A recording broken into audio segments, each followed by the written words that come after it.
Bismillahirrahmanirrahim. Assalamualaikum warahmatullahi wabarakatuh. Alhamdulillahilladzi arsala rasulahu bil huda wa dinil haqq liyudhhirahu 'ala dini kullihi walau karihal musyrikun. Asyhadu an la ilaha illallah wahdahu la syarika lah wa asyhadu anna Muhammadan abduhu wa rasuluh la nabiyya ba'dah.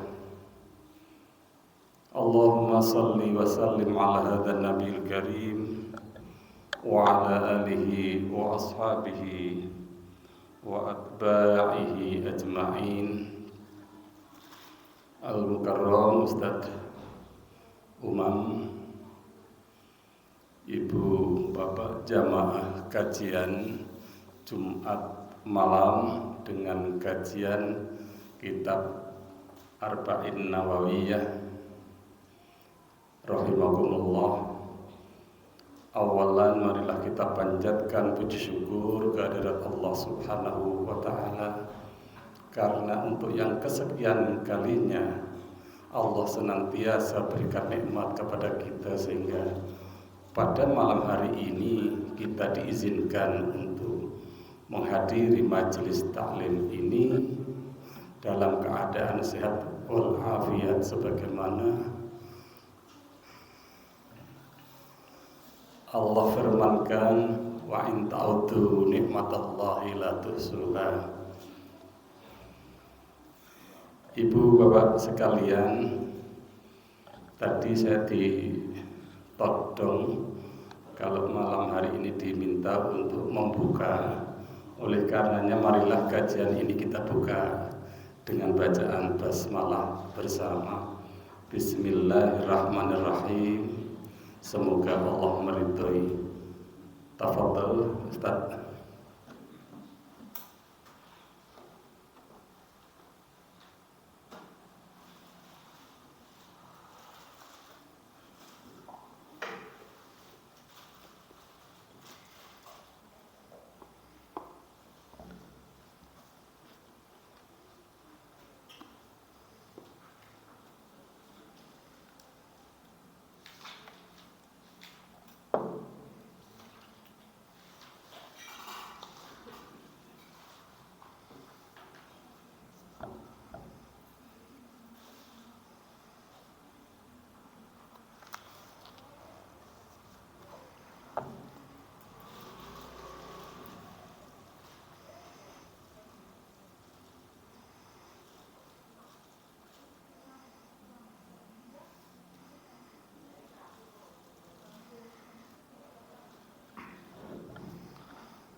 Assalamualaikum warahmatullahi wabarakatuh.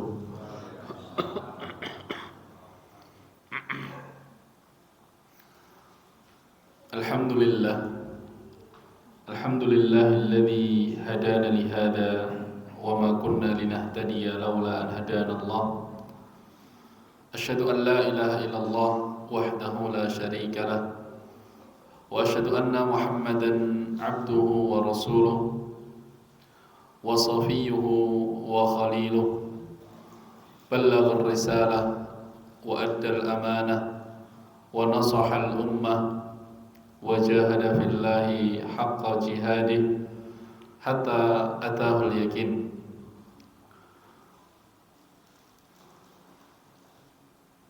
Allahumma salli wa sallim wa zid wa barik wa an'im ala ibadika wa habibika wa sayyidina Muhammad ibn Abdullah wa ala alihi wa ashabihi wa man tabi'ahu wa ila yaumiddin.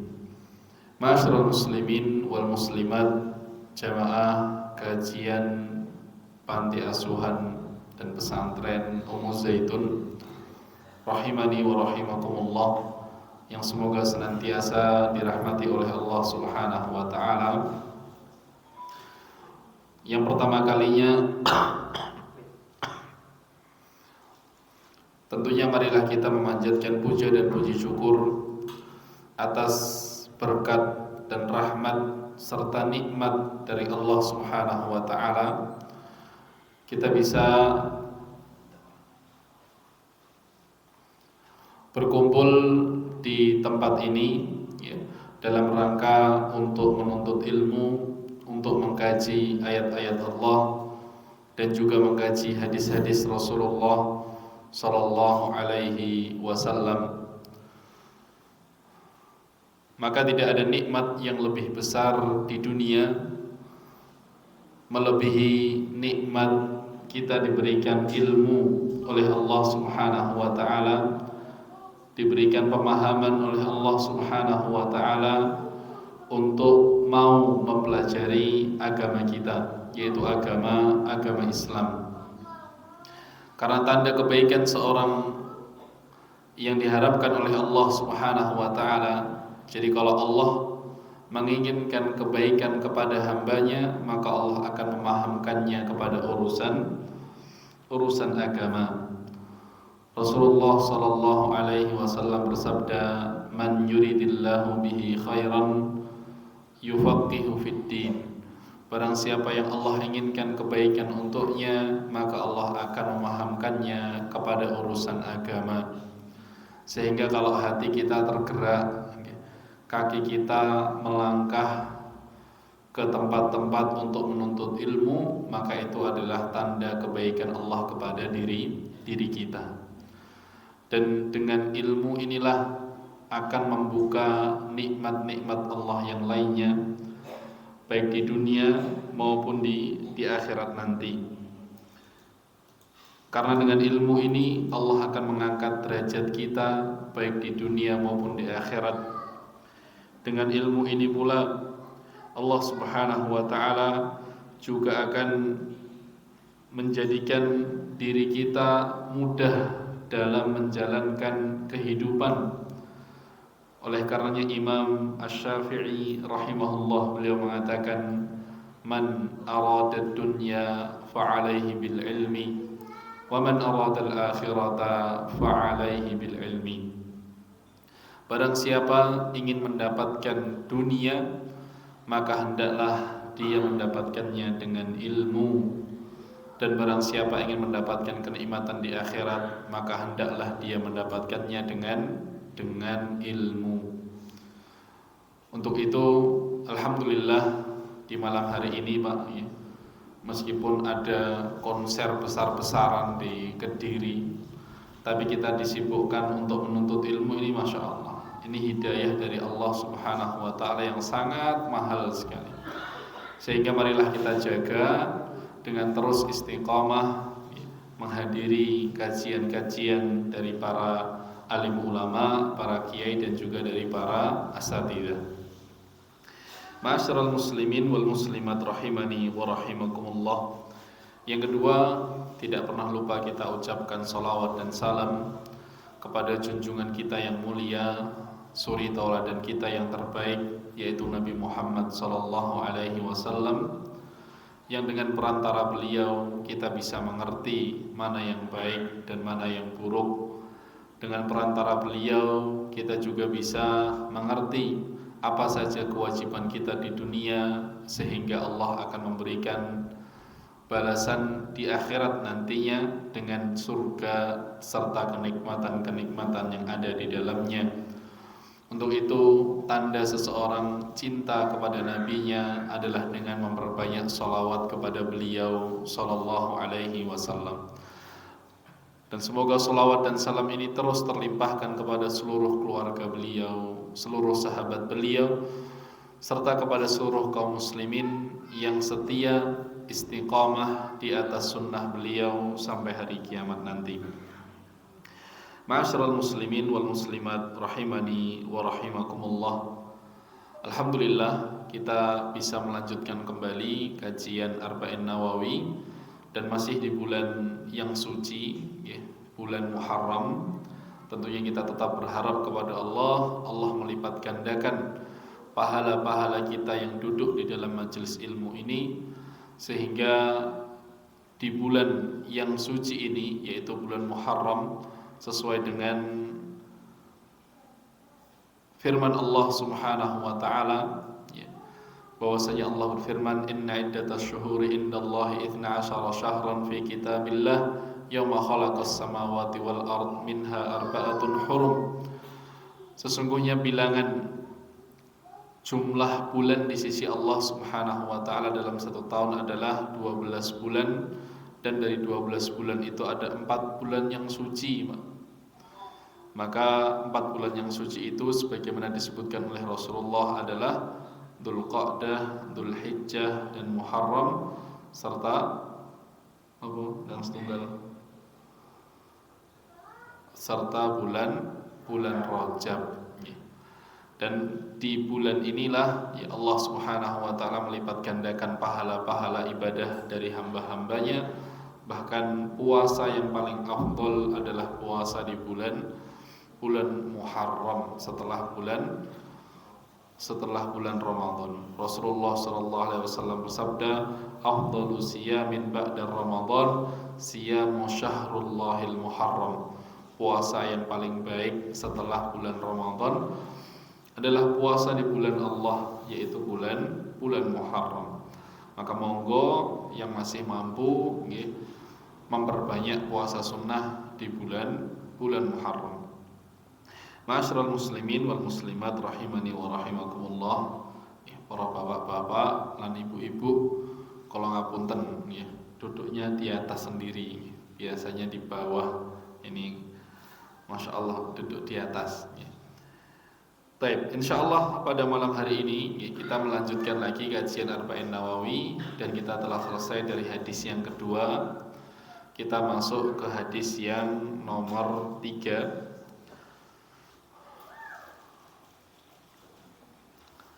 Hadis nomor 3, al-hadisu ats-tsalitsu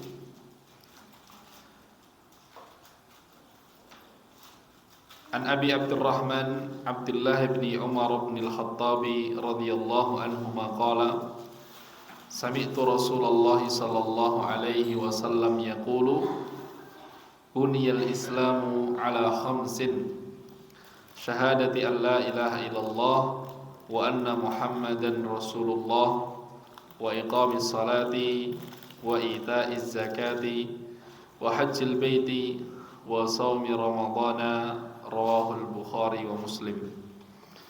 Hadis yang ketiga ini, Pak, kalau hadis yang pertama dan kedua itu dari Umar bin Khattab, maka hadis yang ketiga ini dari anak beliau, yaitu Abu Abdurrahman. Abu Abdurrahman ini kunyah beliau, seperti kalau Umar itu Abu Hafsin, ya. Kalau Rasulullah Abul Qasim. Ada sahabat juga yang lebih terkenal dengan kunyahnya daripada nama aslinya, seperti Abu Bakar As-Siddiq, kemudian juga Abu Hurairah. Maka di sini diriwayatkan oleh Abi Abdurrahman, yaitu Abdullah ibni Umar ibn Al-Khattab, adalah Abdullah ibnu Umar. Adalah Abdullah ibnu Umar ibnu Al-Khattab, yaitu anak bungsu dari Umar bin Khattab.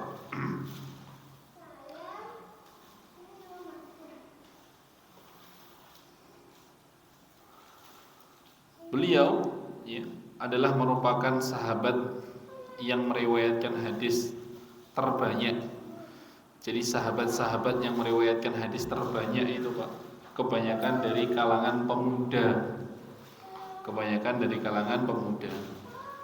orang dari kalangan Ansar, penduduk Madinah, dan 4 orang dari kalangan orang-orang muhajir atau di luar kota Madinah.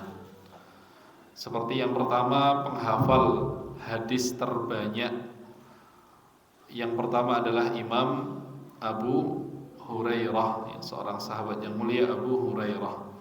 Beliau menghafal sekitar 5.700 sekian hadis, 5.700 sekian hadis. Dan yang kita kaji hanya 40 hadis.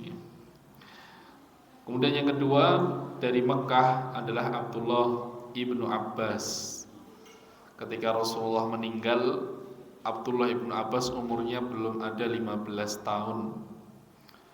Kemudian yang ketiga juga Abdullah ibnu Umar yang sedang kita baca ini, dan beliau juga adalah masih muda ketika Rasulullah meninggal, belum ada 20 tahun. Dan yang keempat, penghafal hadis terbanyak adalah Aisyah radhiyallahu anha, yang Rasulullah meninggal juga belum genap umurnya 20 tahun.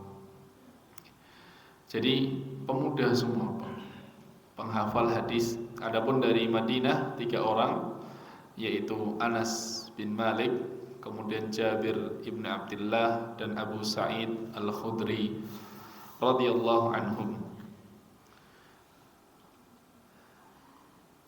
Ibnu Umar radhiyallahu anhuma, beliau sedikit tentang Ibnu Umar, ya, perawi hadis ini. Beliau adalah anak dari Umar bin Khattab dan masuk Islamnya ini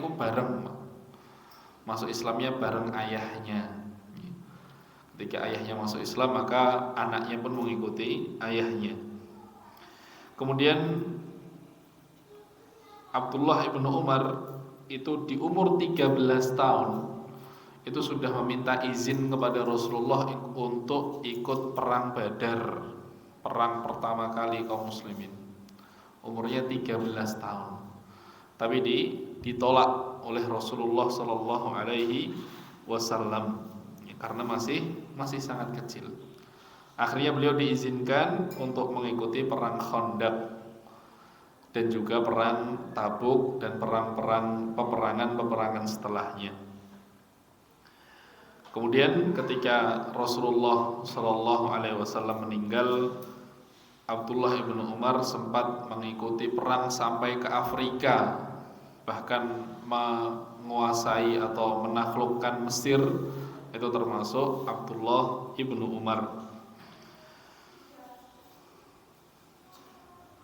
Kemudian dari keutamaan Ibnu Umar yang paling sering disebutkan oleh para sahabat yang lainnya, ya, adalah bahwasanya Abdullah ibnu Umar itu sahabat yang paling bersemangat untuk mencontoh Nabi Muhammad sallallahu alaihi wasallam.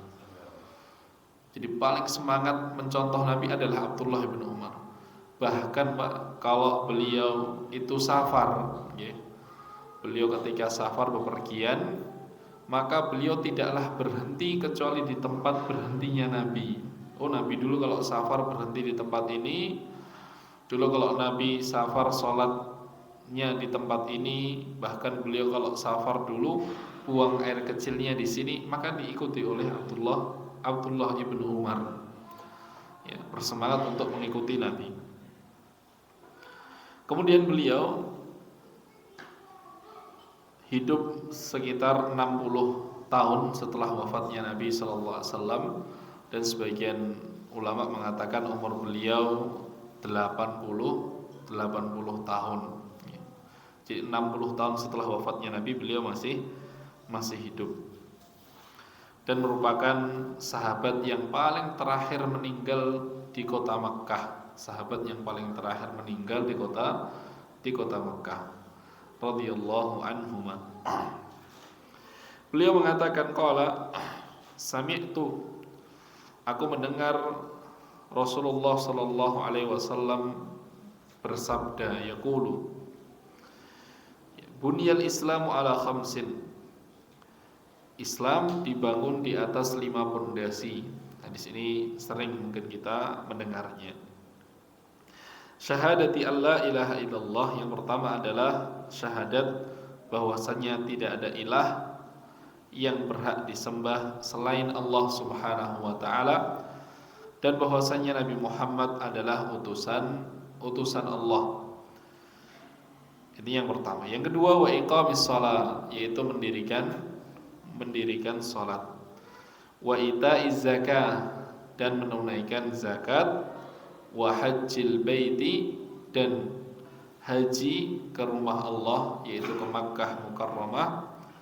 Wa shaumi Ramadan, dan yang terakhir adalah puasa Ramadan. Rawahul Bukhari wa Muslim.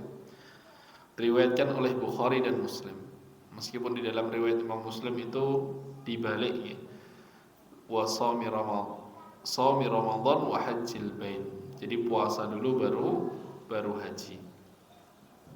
Ma'asyiral muslimin wal muslimat rahimani wa rahimakumullah ya. Hadis yang sering kita dengar ini, bahkan ini mungkin juga sudah kita dapatkan di hadis yang kedua.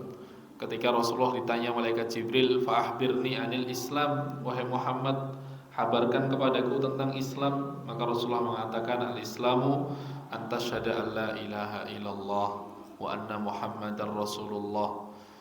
Islam itu engkau bersyahadat bahwasanya tidak ada Tuhan yang berhak disembah selain Allah dan bahwasanya Nabi Muhammad adalah utusan Allah. Wa tuqimus shalah wa tu'tiyaz zakah wa tasuma ramadan wa tahujjal bait. Ini hadis yang kedua kemarin, Pak. Oke, sempat kita bahas.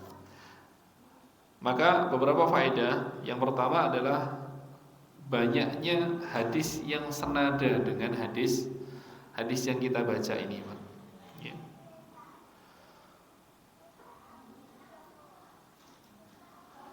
Seperti hadis yang lain juga sama diriwayatkan oleh Ibnu Umar, tapi dalam riwayat Imam Muslim, yaitu Rasulullah Shallallahu Alaihi Wasallam bersabda, "Bunyal Islamu ala khamsatin," bahwasanya Islam dibangun di atas 5 perkara. Yang pertama, ala ayyuwahidallaha, yaitu mentauhidkan Allah yang pertama. Berbeda ya redaksinya. Kalau redaksi yang tadi bersyahadat, sedangkan redaksi yang ini adalah mentauhidkan Allah. Wa iqamis shalah wa ita'iz zakah wa siyami ramadan wa hajjin. Mendirikan salat, menunaikan zakat, puasa Ramadan dan haji. Faqala ar-rajulu, maka berkata seseorang, "Al-hajju wa siyamu ramadana?" Qala la, siyamu ramadana wal hajju. Apakah haji dulu atau puasa dulu? Ya. Maka Ibnu Umar mengatakan puasa dulu baru haji. Hakadha sami'tuhu min Rasulillah. Beginilah yang aku dengar dari Rasulullah sallallahu alaihi wasallam. Hadis yang ketiga, Pak, sama dari Nabi sallallahu alaihi wasallam, dari Abdullah ibnu Umar juga. Bunyal Islamu ala khamsin ala ayya'budallahu wa yukfara bima dunahu. Islam dibangun di atas 5 perkara. Yang pertama, beribadah kepada Allah. Kalau tadi syahadat,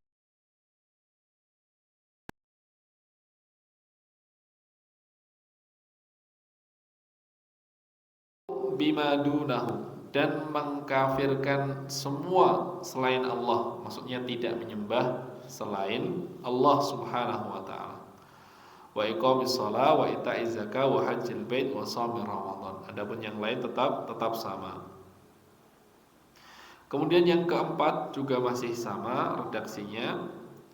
Bunyal Islamu ala khamsin syahadati an la ilaha illallah wa anna Muhammadan abduhu wa rasuluh. Ada tambahan abduhu wa rasuluh. Ya. Kemudian yang terakhir juga sama, wa iqamis shalah wa ita'iz zakah wa hajjil bait wa shaumi ramadan. Kemudian yang terakhir, yang kelima, hadis ini sama. Nah, ini dari hadis yang berbeda, yaitu dari Tawus. Tawus ini adalah seorang tabi'in. Tabi'in itu generasi setelah sahabat, Pak. Jadi Tawus meriwayatkan, anna rajulan qala li Abdullah bin Umar. Ada seseorang datang kepada Abdullah ibnu Umar. Ala taghzu, wahai Abdullah ibnu Umar, tidakkah kamu ikut berperang? Ya. Faqala inni sami'tu Rasulullah sallallahu alaihi wasallam yaqul. Maka Abdullah bin Umar mengatakan, aku mendengar Rasulullah sallallahu alaihi wasallam bersabda, buniyal Islam atau innal Islama yubna ala khamsi, bahwasanya Islam dibangun di atas 5 perkara. Syahadati alla ilaha illallah wa iqamis shalah. Yang pertama adalah syahadat tidak ada Tuhan yang berhak disembah selain Allah. Tapi di sini tidak ada kelanjutannya, Pak. Wa anna Muhammadar Rasulullah tidak ada.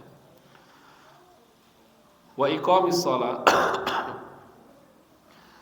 mendirikan salat, wa ita'iz zakah, menunaikan zakat, wa siyami Ramadan, puasa Ramadan, wa hajjil bait, dan haji di Baitullahil Haram. Ya. Maka itu hadis 4 hadis atau 5 hadis yang redaksinya hampir sama tentang keutamaan atau pengertian bahwasanya Islam itu dibangun di atas 5 perkara. Dan hadis ini memiliki kedudukan yang sangat agung, Pak. Ya. Hadis ini memiliki kedudukan yang sangat agung di tengah-tengah umat Islam. Kalau kita sebagai seorang muslim yang dari lahir Islam, hadis ini tuh biasa saja mungkin, karena kita biasa menjalankan. Tetapi bagi seorang mu'allaf, ya, hadis ini Masya Allah, hadis yang sangat ringan, ya, karena ternyata Islam itu bertahap. Dari mulai syahadat, setelah syahadat maka diwajibkan dia sholat, ya, kemudian menunaikan zakat, kemudian berpuasa, baru haji.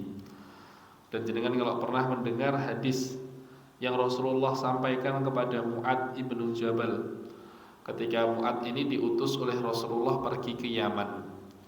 Jadi Nabi Muhammad di tahun ke-9 Hijriah itu banyak orang-orang pedalaman Jazirah Arab yang masuk Islam. Mereka masuk Islam kemudian minta, wahai Rasulullah, utuslah kepada kami seorang sahabat untuk mengajarkan Islam. Maka diutuslah ke negeri Yaman. Saat itu negeri Yaman belum tersentuh oleh Islam. Maka diutus oleh Rasulullah ini seorang sahabat yang mulia, yaitu Mu'ad ibnu Jabal. Dan berwasiat Rasulullah, jadikan pertama kali yang engkau seru, ya, dakwah pertama kali adalah dakwah la ilaha illallah, agar mereka bersyahadat itu dulu. Fa inhum ata'u kalidzalika, ya, kalau mereka sudah taat kepadamu, manut, baru ajarkan salat. Baru ajarkan salat. Annallaha iftaradha 'alaihim khamsa salawatin fi kulli yaumin wa lailah. Sesungguhnya Allah mewajibkan bagi mereka salat 5 waktu di waktu pagi maupun waktu malam. Terus kalau mereka taat, barulah puasa, barulah zakat, baru kalau mampu melaksanakan haji. Jadi ini sangat agung. Bahkan Imam Al-Qurtubi rahimahullah menyebutkan, maka 5 hal ini merupakan dasar dari agama Islam. Dan kaidah-kaidahnya, bahkan agama Islam itu dibangun di atasnya. Bahkan agama Islam dibangun di atas pondasi ini. Makanya Rasulullah memperumpamakan Islam itu seperti bangunan. Bahwasanya bangunan ini ada 5 pondasinya, yaitu tadi syahadat, sholat, zakat, puasa, dan haji. Kemudian setelah pondasinya terbangun, baru dibuatlah atapnya, temboknya, dindingnya, pintunya, jendelanya. Itu semua adalah Islam. Itu semua adalah Islam. Tapi kalau tiangnya itu sudah tidak bisa tegak berdiri, sudah tidak imbang, ada yang satu ditinggalkan, maka robohlah bangunan Islam tersebut. Jadi Rasulullah Sallallahu Alaihi Wasallam memberikan pendekatan kepada para sahabat agar lebih mudah untuk difahami. Kemudian Imam An-Nawawi mengatakan bahwasanya hadis ini adalah merupakan pokok yang besar di dalam agama Islam. Bahkan seluruh amalan-amalan di dalam agama Islam ini bersandar di atas hadis ini. Karena hadis ini mengumpulkan rukun-rukunnya tadi, ya, mengumpulkan tiang-tiangnya. Kemudian faedah dari hadis ini, ada beberapa faedah. Yang pertama adalah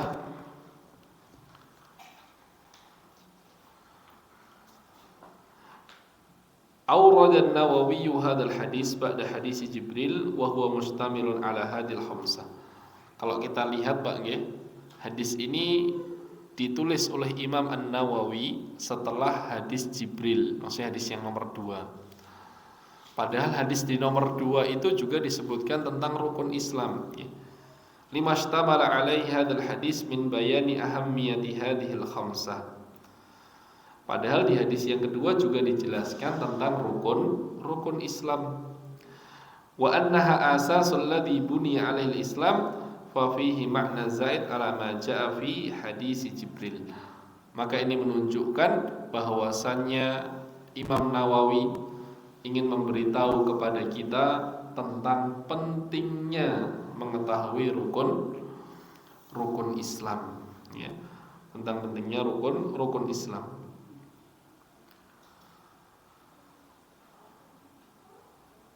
Kemudian yang kedua, hadhil arkanul khamsah allati buniya 'alaiha al-Islam awwaluha syahadatan. Ya.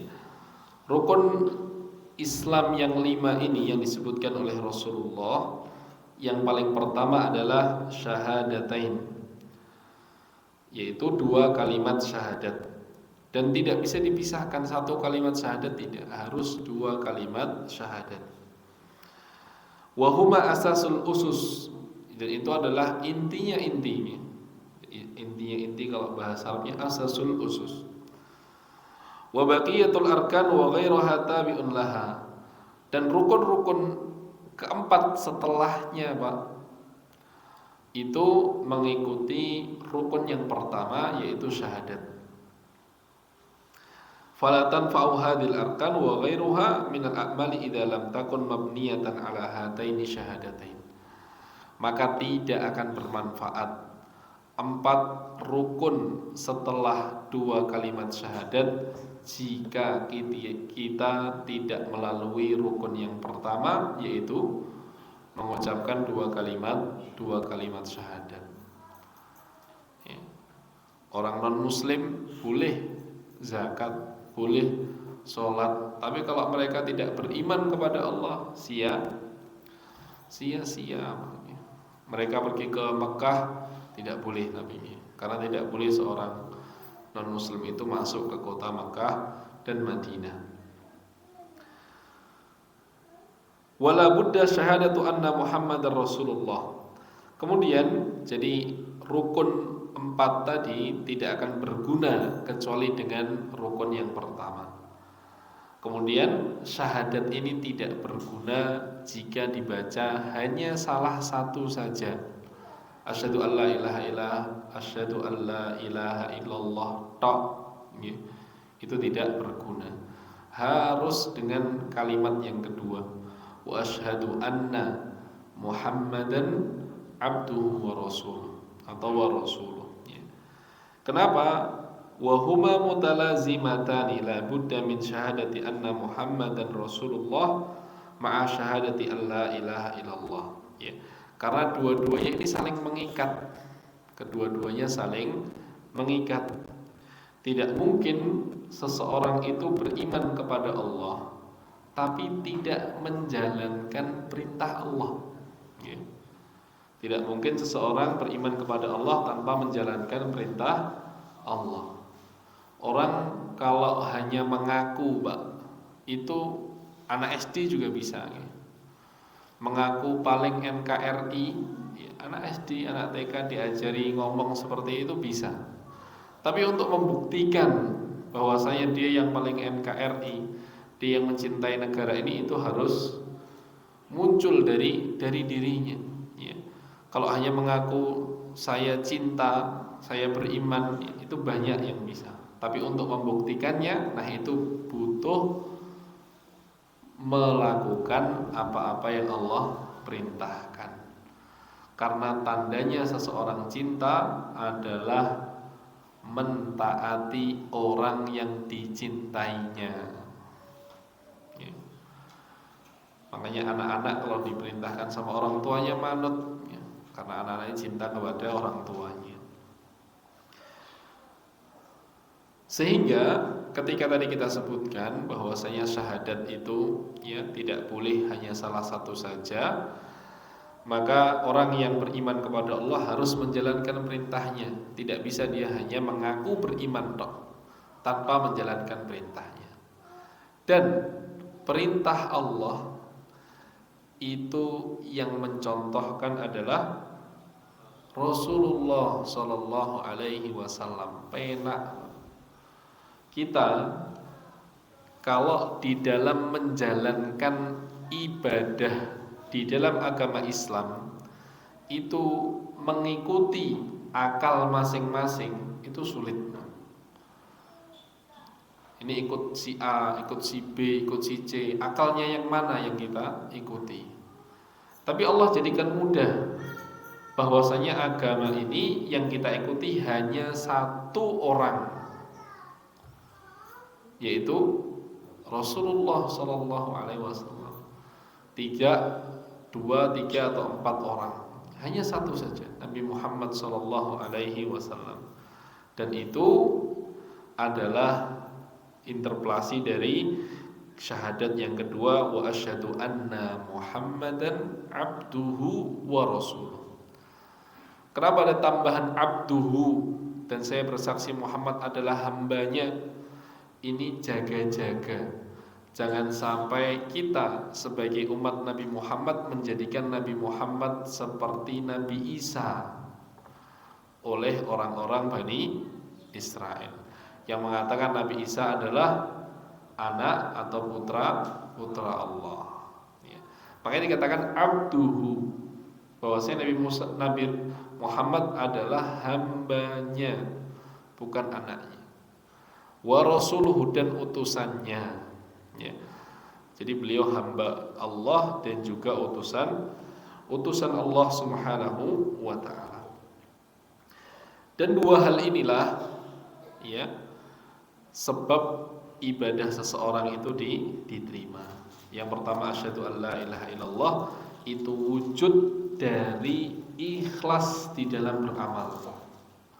Karena dia bersaksi hanya tidak ada Tuhan yang berhak disembah selain Allah, sehingga dia berikan seluruh ibadahnya hanya kepada Allah. Yang kedua, wa anna Muhammadar Rasulullah, itu adalah wujud dari beramal sesuai dengan tuntunan Nabi Muhammad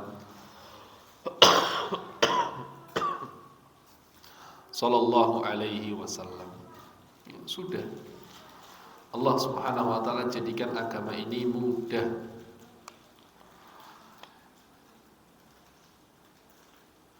Sehingga di dalam beramal harus ikhlas dan sesuai dengan tuntunan Nabi Muhammad SAW. Nah, itulah perwujudan dari syahadatain, ya, 2 kalimat syahadat. Kemudian berkata Imam Ibnu Hajar Al-Asqalani di dalam kitabnya Fathul Bari, beliau mengatakan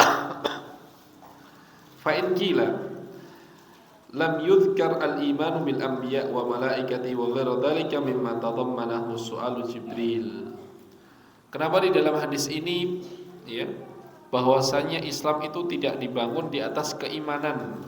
Kenapa hanya rukun Islam, syahadatain, salat, zakat, puasa, haji, kok enggak ada imannya? Maka ujiba bi annal murada bi syahadati tasdiqur rasul. Karena yang dimaksud Pak, 2 kalimat syahadat itu sudah mencukupi dari rukun iman. 2 kalimat syahadat itu sudah mencukupi dari rukun iman.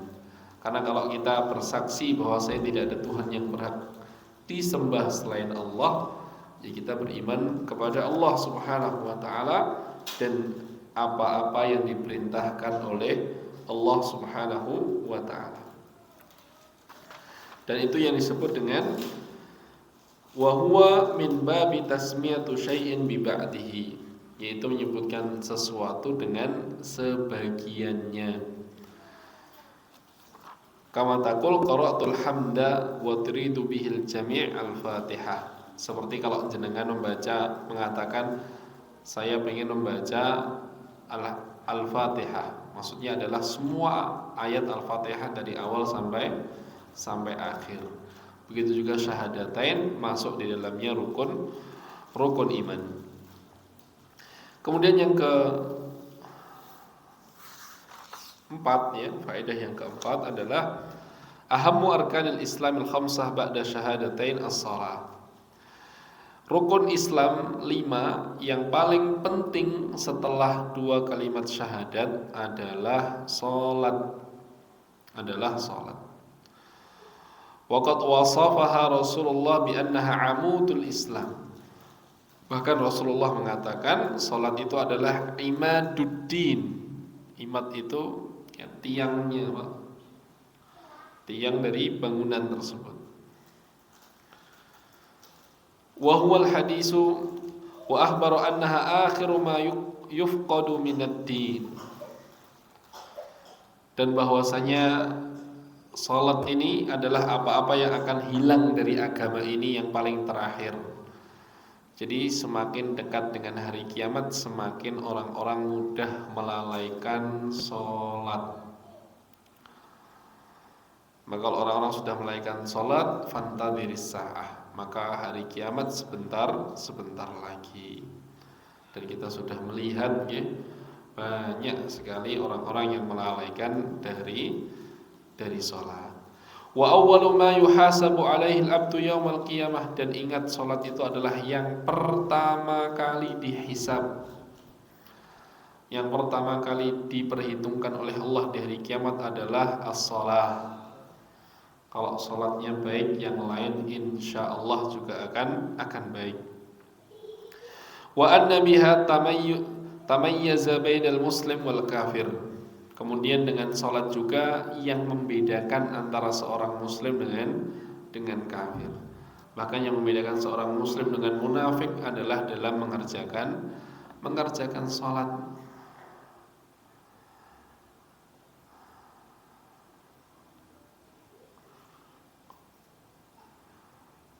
Karena orang-orang munafik disifati oleh Allah Subhanahu wa taala, wa idza qamu ila sholati qamu kusala.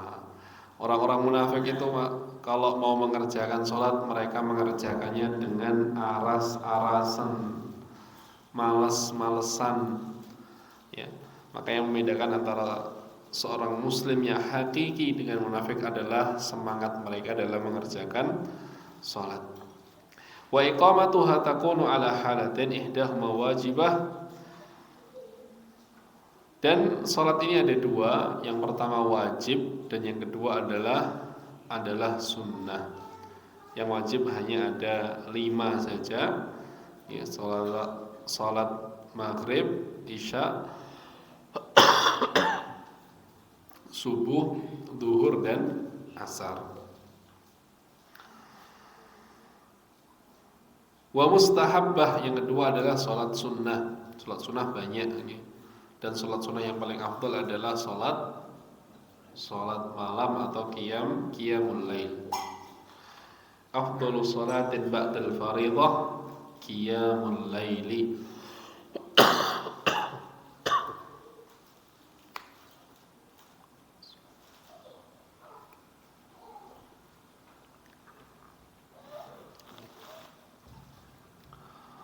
Salat sunnah yang paling afdal setelah salat wajib adalah salat malam. Kenapa salat malam jadi yang paling afdal setelah salat fardu? Karena salat malam itu tidak ada yang tahu kecuali panjenengan dengan Allah Subhanahu wa taala. Sehingga salat malam itu diharapkan menjadi salat yang penuh dengan keikhlasan. Karena nggak ada yang melihat lagi. Kecuali kalau jenengan habis sholat di foto terus diposting, ya berbeda lagi, Bang. Oleh karena itu ya, sholat malam ini sholat yang paling berat, Bang. Karena yang lain tidur, sholat, masya Allah. Kedinginan, ngambil air wudhu, masya Allah. Ya, sehingga sholat malam ini sholat yang paling afdal setelah sholat fardu, karena tadi diharapkan menjadi sholat yang paling ikhlas. Kemudian karena semakin berat dalam mengerjakan, dan itu sholat yang dikerjakan di saat orang-orang lalai, di saat orang-orang tidur terlelap. Kemudian juga sholat sunnah, baik sholat duha, sholat apalagi rawatib. Ada berapa, Pak, sholat rawatib? 12. Apa pahalanya? Banallahu baitan fil jannah. Ya. Jenengan kalau mau kapling rumah di surga itu mboten usah KPR, Pak. Ya. Cukup dengan mengerjakan salat rawatib 2 rakaat sebelum subuh, kemudian 4 rakaat sebelum duhur, 2 rakaat setelah salat duhur, 2 rakaat setelah sholat maghrib, dan 2 rakaat setelah sholat isya. Pun jenengan telateni istiqomah, bisa dikerjakan di masjid, bisa dikerjakan di rumah. Mau jenengan baca kul a'udzu birabbil falaq atau kul a'udzu birabbin nas, semuanya silahkan. Dan pahalanya adalah tadi dibuatkan oleh Allah Subhanahu wa taala rumah di surga, Masya Allah. Kemudian dari sholat sunnah yang lainnya ya, adalah sholat tahiyatul masjid ketika masuk ke dalam masjid. Sholat istikharah ketika jenengan bingung uangnya mau buat modal usaha atau investasi, sholat. Mau uangnya mau buat menikah atau buat sekolah lagi, maka jenengan sholat istikharah. Kemudian sholat istisqa, meminta hujan. Kemudian sholat kusuf atau khusuf, sholat gerhana. Kemudian juga lagi ada sholat al-khawf. Sholat khawf itu ketika kita ditimpa masalah, ya, ada musibah, sholat 2 rakaat. Ya. Dan itu kebiasaan Nabi SAW, idza hazabahul amr da'a ila shalah. Beliau kalau ada urusan genting, beliau melakukan salat, meminta kepada Allah agar urusan dipermudahkan. Kemudian salat taubat, ya, mungkin sering mendengar, yaitu salat sunnah 2 rakaat biasa untuk meminta ampun kepada Allah Subhanahu wa taala. Karena dalam hadisnya itu umum, yaitu Rasulullah mengatakan barang siapa melakukan sebuah dosa, kemudian dia mengambil air wudhu dan mengerjakan 2 rakaat salat, maka Allah akan mengampuni dosanya. Ya.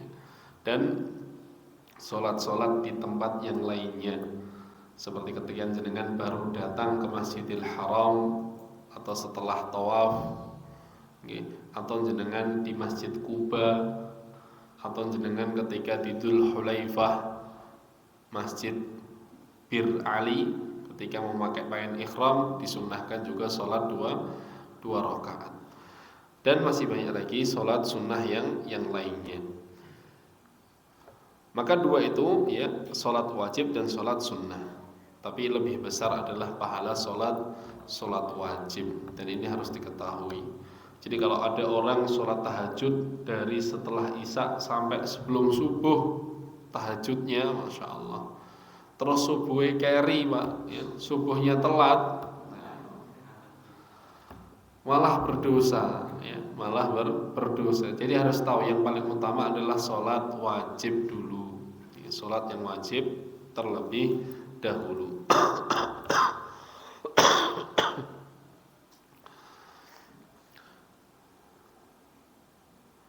Ma'asyiral muslimin wal muslimat rahimani wa rahimakumullah. Kemudian adapun perkara meninggalkan sholat, maka dulu sudah pernah kita bahas.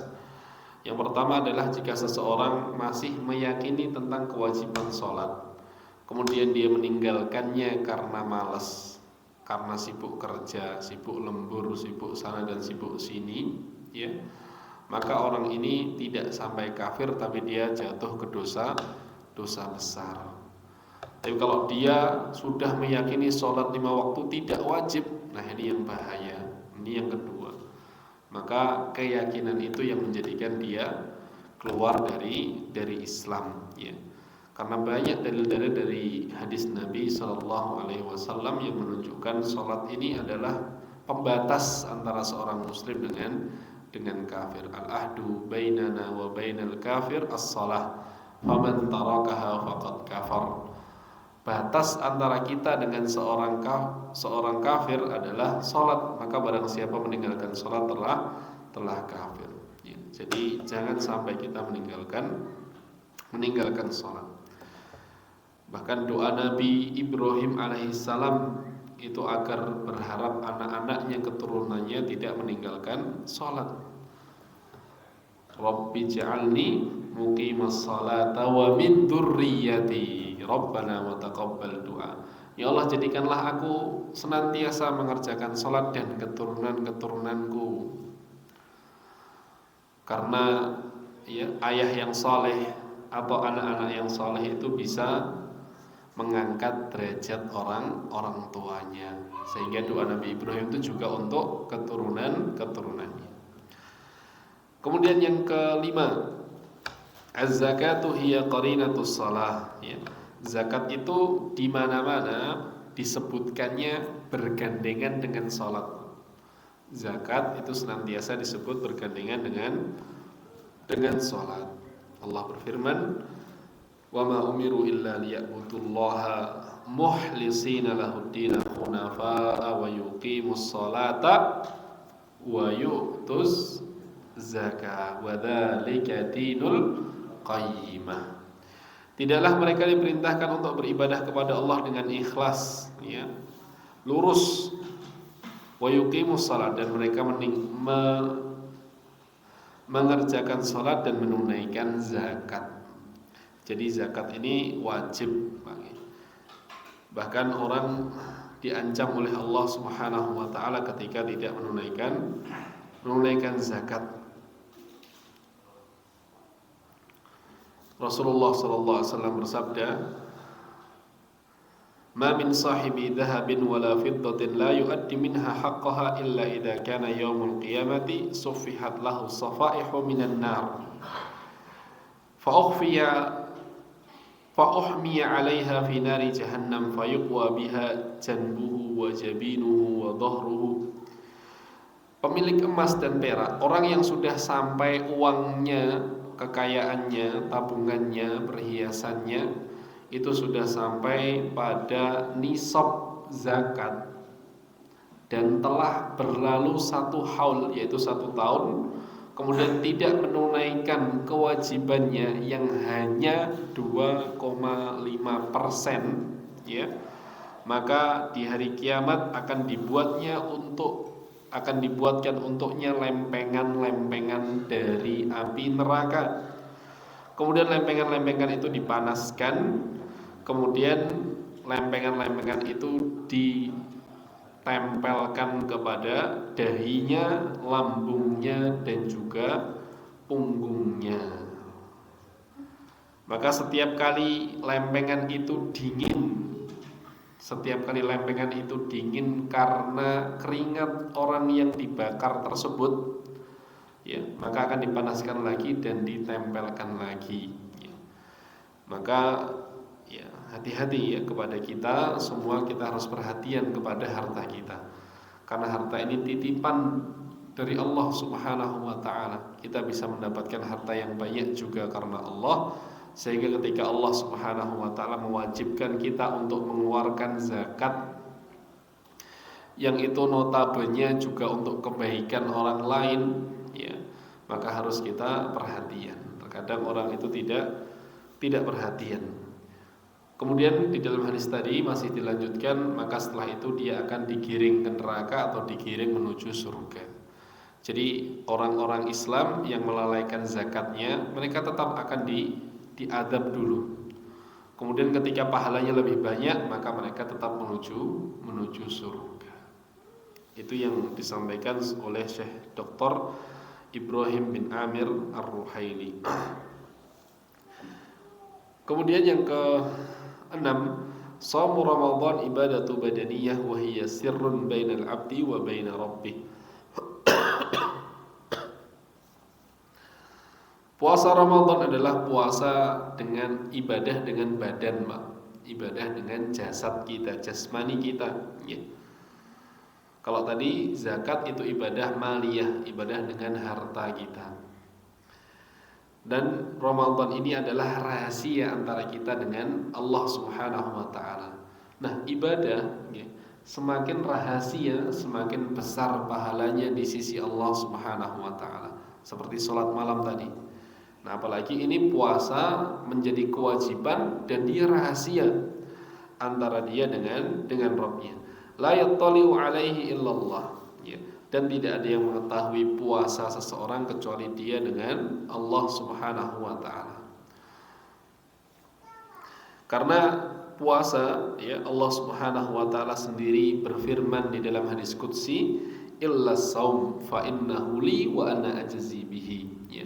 Semua amalan anak Adam itu milik mereka semua kecuali puasa. Puasa itu untukku. Maksudnya kalau ada orang berpuasa dan menyembunyikan puasanya, yaitu maka dia benar-benar ikhlas kepada Allah Subhanahu wa taala. Wa ana ajzi bihi, dan aku akan balas, ya, puasa tersebut.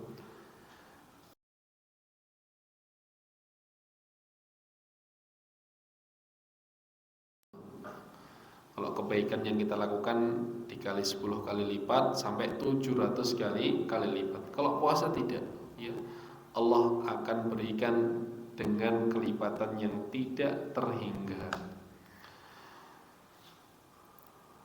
Kemudian yang ke-7, ya, adalah al-hajju baitullahil haram, yaitu haji di rumah Allah Subhanahu wa ta'ala. Dan ini adalah ibadah yang menggabungkan antara ibadah maliyah dan badaniyah, yaitu ibadah dengan harta dan ibadah dengan badan, ya.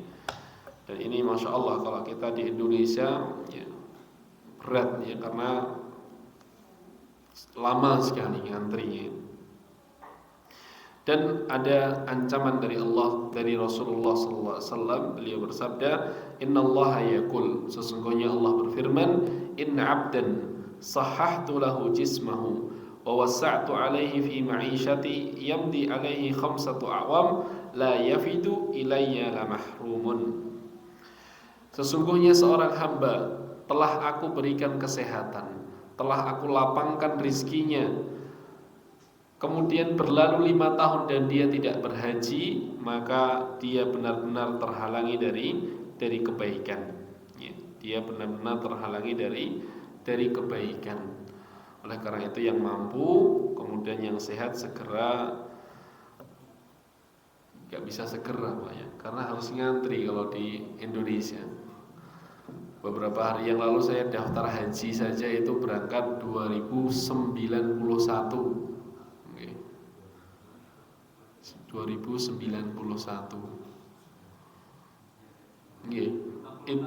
Itu kalau masih 50% seperti tahun ini. Kan tahun ini yang diberangkatkan dari Indonesia yang harusnya 200.000, hanya 100.000 saja. Nah, kalau masih kuotanya 50%, maka keberangkatan itu 2091. Tapi kalau kuotanya sudah 100% dari Indonesia, itu bisa berangkat 2051. 30 tahun.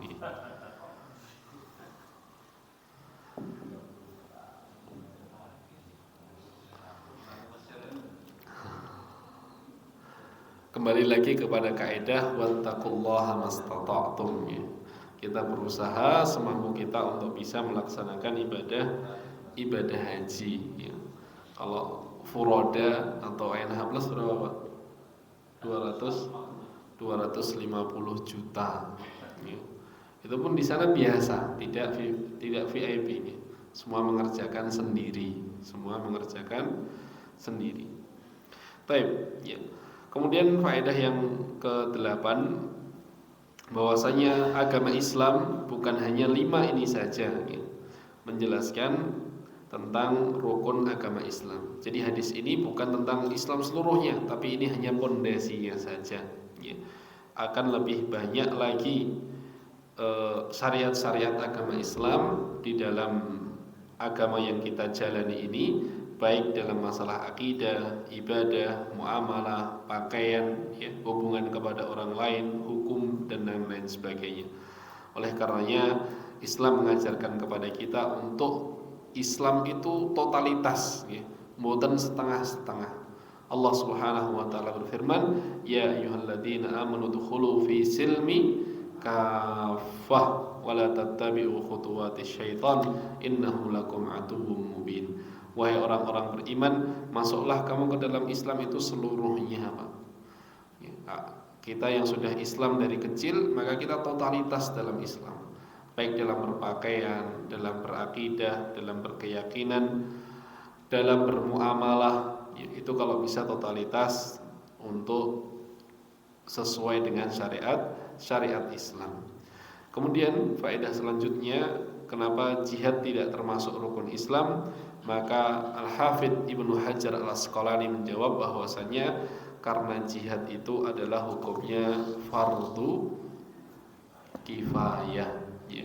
Jika ada yang sudah mengerjakan, maka gugur kewajiban bagi yang lainnya, sehingga tidak masuk pada rukun Islam. Demikian insyaallah kajian kita pada malam hari ini, membahas hadis yang ketiga, yaitu tentang rukun Islam. Dan ini sudah pernah kita bahas secara menyeluruh di hadis yang nomor 2, hadis Jibril. Mungkin sebelum kita akhiri ada pertanyaan. Saya pernah mendengar sholat tasbih, tasbih itu ada intinya dari Rasul atau dari sahabat. Coba sholatnya. Sholat tasbih itu setiap habis Fatihah membaca kalimat tasbih berapa?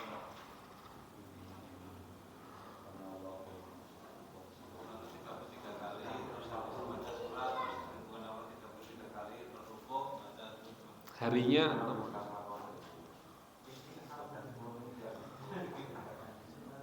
biasanya kan ada hari-hari tertentu. Okay. Bismillah wassalatu wassalamu ala rasulillah. Pertanyaan tentang salat tasbih yang dilakukan dengan membaca beberapa surat tertentu, kemudian bertasbih dengan jumlah tertentu. Maka wallahu a'lam, sampai saya belajar itu belum pernah menemukan dalil tentang syariat salat tasbih. Allah taala a'lam. Mungkin ada yang lainnya.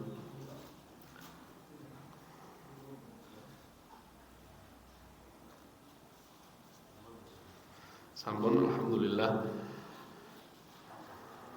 Dan yang terakhir, ya, kita senantiasa berdoa kepada Allah Subhanahu wa taala, semoga Allah Subhanahu wa taala menjadikan kita terus istiqomah menjalankan syariat-syariat agama Islam, dan semoga kita bisa istiqomah di atas keikhlasan di dalam beribadah, di dalam bermuamalah, di dalam menuntut ilmu, untuk selalu mengharapkan pahala dari Allah Subhanahu wa taala, dan semoga Allah Subhanahu wa taala mengakhiri hayat kita dengan husnul khatimah.